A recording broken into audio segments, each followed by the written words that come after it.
ग आरती, काय झालंय तुला तोंड पाडून बसायला? काय झालंय का? काय नाही होत आई, माहेरी जायचं होतं म्हटलंय.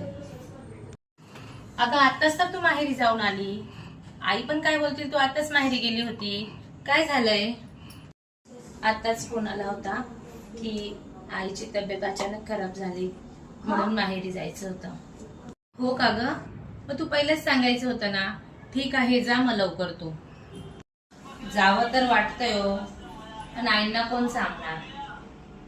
अगं आरती, मी काय बोलते, मी आत्यांना सांगते तुझा पटापट तयारी कर माहेरला जायची. हो ताई, चालेल.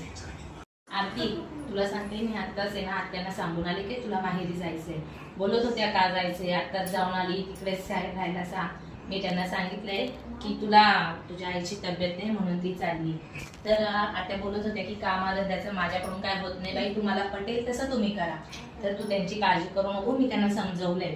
तर तू जा बरं, पटापट आवर आणि नीट पटकन. ती झाली का ग तयारी? कर लवकर. आणि हे घे पैसे तुला थोडे.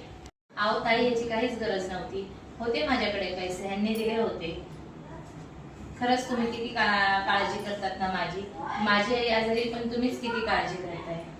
झालं माझं कौतिक, आता जा लवकर लवकर, वेळ होईल उगाच.